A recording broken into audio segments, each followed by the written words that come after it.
संपूर्ण महाराष्ट्रासाठी हवामान विभागाचा गंभीर इशारा। पावसाळ्यासंदर्भात सगळ्यात डेंजर बातमी समोर आली, कारण पुढील काही तासात महाराष्ट्रातील या 15 जिल्ह्यामध्ये भयानक गारपिटीसह चक्रीवादळ धडकणार। ताशी 120 किलोमीटर प्रति तास या वेगाने एक चक्रीवादळ या जिल्ह्यांमध्ये धडकणार असल्याची माहिती हवामान विभागाने दिली। पूर्ण महाराष्ट्रासाठी पुढील 48 तास अत्यंत महत्त्वाचे आहेत, कारण की या 15 जिल्ह्यामध्ये भयानक चक्रीवादळासह गारांचा पाऊस पडणार। पण उरलेल्या 21 जिल्ह्यामध्ये भयानक परिस्थिती निर्माण होण्याची सूचना स्वतः मुख्यमंत्र्यांनी दिली। 15 जिल्ह्यांची यादी आता जाहीर झाली आहे। हे 15 जिल्हे सगळ्यात धोकादायक आहेत। या जिल्ह्यामध्ये अतिशय गारांचा पाऊस, त्यासोबत भयानक चक्रीवादळ आणि अवकाळी पावसाचं थैमान घालणार आहे। या जिल्ह्यामध्ये दुपारी 2 नंतर अचानक पाऊस सुरू होणार, त्यानंतर गारा पडणार आणि त्यानंतर इतक्या वेगाचे वारे येणार की ज्यामुळे अक्षरशः दाणादाण उडेल। हवामान विभागाने सॅटेलाइटद्वारे संपूर्ण महाराष्ट्रात एक फोटो काढलाय आणि त्या फोटोमध्ये एक अशा विचित्र प्रकारची ढगांची हालचाल दिसली आहे की ही हालचाल गेल्या 70 वर्षात दिसली नव्हती। ढगांची एक अशी मोठी फौजच दक्षिणेकडून वरती सरकताना दिसत आहे। हे ढग इतक्या मोठ्या प्रमाणात आहे की याचा वेढा 15 जिल्ह्यांना पडणार आहे। या ढगांची उंची 5 पटीने वाढली आहे, ढगांचं वजन 20 पटीने वाढले। जेव्हा हा पाऊस पडायला सुरुवात होईल तेव्हा पावसाचे थेंब पडणार नाही, तर गारांचे गोळे पडणार। हे तुम्हाला कदाचित खोटं वाटत असेल, पण हवामान खात्याने सॅटेलाइटद्वारे, उपग्रहाद्वारे संपूर्ण महाराष्ट्राचा नकाशा समोर आणलाय। हा नकाशा सगळ्यात भयानक आहे, कारण की 15 जिल्ह्यांवर भयानक रेड अलर्ट इथे दिसतोय। चक्रीवादळ घुसलं आहे, कारण की काल रात्रीपासूनच न्यूज चॅनलवर बातम्या सुरू होत्या। काही ठिकाणी पाऊस पडतोय तर काही ठिकाणी गारा पडताय।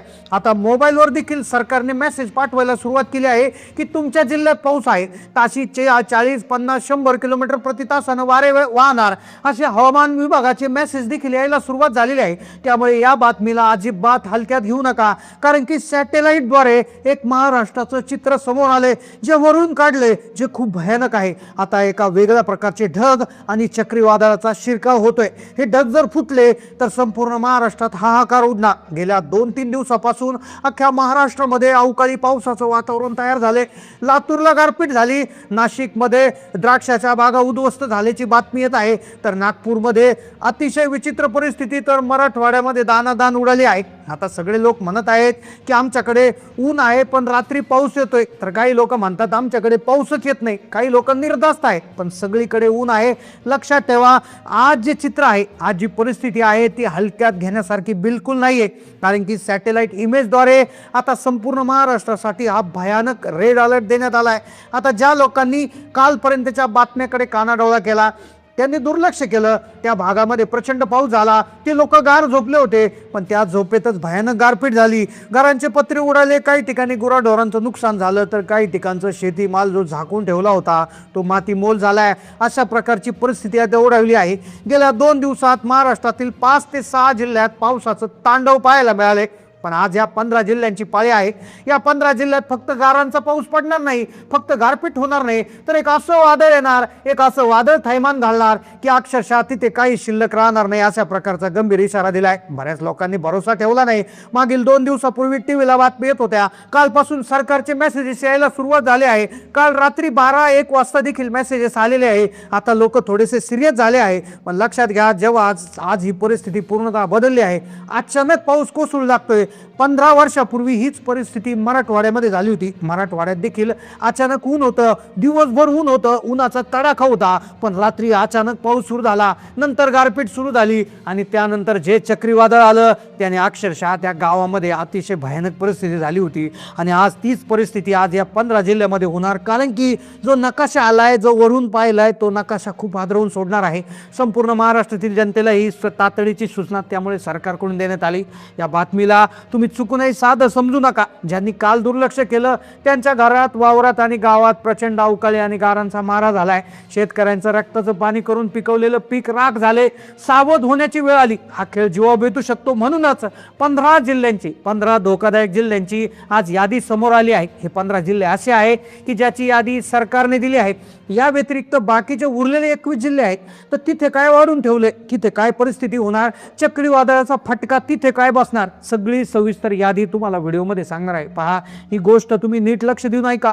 जर ही माहिती तुम्ही नीट लक्षपूर्वक समजून घेतली नाही आणि समजा तुमचा जिल्हा या लिस्टमध्ये आला तर विचार करा, तुम्ही शांत झोपलेले असाल आणि अचानक हे संकट दारात उभं ठाकलं तर केवळ माहिती नसल्यामुळे तुमचं वाटोळं होऊ शकतं। म्हणून आजच्या व्हिडिओमध्ये आपण त्या 15 जिल्ह्यांची नावं आणि सरकारने दिलेल्या त्या सुरक्षेच्या टिप्स बघणार आहोत। त्यामुळे व्हिडिओ शेवटपर्यंत पहा, एक सेकंदही स्किप करू नका। येणारे 24 तास महाराष्ट्राच्या या 15 जिल्ह्यावर निसर्गाचा कोप होणार अशी खळबळजनक बातमी हवामान खात्याकडून मिळाली।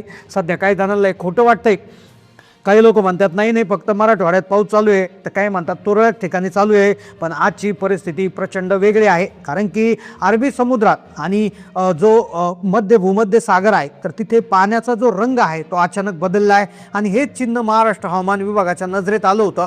तिथून जे वाफेचे पर्वत आकाशात चढत होते त्याला हिमालयातून येणारी गार हवा धडकणार आणि ही धडक होताच 15 जिल्ह्यात जणू आभाळ फाटणार। एल निनोच्या प्रभावामुळे पृथ्वी तापलेली आहे, त्यातच ला निना इतका जोर पकडतोय की बाफेनं भरलेले जे ढग आहेत ते जमिनीच्या दिशेने झेपवू लागलेत। आता विज्ञानाच्या भाषेत सांगायचं झालं तर हवेचा दाब इतका कमी झाला आहे, तिथे एक इतकी मोठी पोकळी तयार झाली की ही पोकळी जेव्हा फुटेल तेव्हा ढगफुटी सुद्धा कमी वाटेल, इतका मोठा पाऊस तिथे पडू शकतो। आता याचा मोठा फटका या 15 जिल्ह्याला तर बसतोय, ज्याची यादी आपण पुढील 30 सेकंदात जाणून घेतोय। पण बाकीच्या 21 जिल्ह्यामध्ये देखील काही असे तालुके आहेत, काही असे गावे आहेत की तिथे देखील पूरसदृश्य परिस्थिती निर्माण होईल। सर्वप्रथम आपण आता या जिल्ह्यांची यादी पाहणार आहोत। कोणत्या जिल्ह्यामध्ये पावसाचं थैमान होणार आहे, कोणत्या जिल्ह्यामध्ये गारपिटीचा धोका देण्यात आला आहे, कोणत्या ठिकाणी चक्रीवादळासारखे वारे वाहणार आहेत, काय परिस्थिती संपूर्ण महाराष्ट्रात राहणार, आपण जिल्ह्यांची यादी सगळ्यात आधी पाहतोय। त्यानंतर सरकारने काय खबरदारी घ्यायला सांगितलेली आहे, काय सूचना सरकारने तुम्हाला पाळायला सांगितलेल्या आहेत त्याची माहिती आपण त्या ठिकाणी देणार आहोत। आता पहिला सगळ्यात मोठा जिल्हा आहे तो म्हणजे छत्रपती संभाजीनगर। मराठवाड्यातली सगळ्यात मोठी अपडेट आहे। इथे ढगांचा गडगडाट होणार, कच्ची घरं कोसळण्याची दाट शक्यता आणि पिकांमधलं अतोनात नुकसान होण्याची शक्यता छत्रपती संभाजीनगर जिल्ह्यात आहे।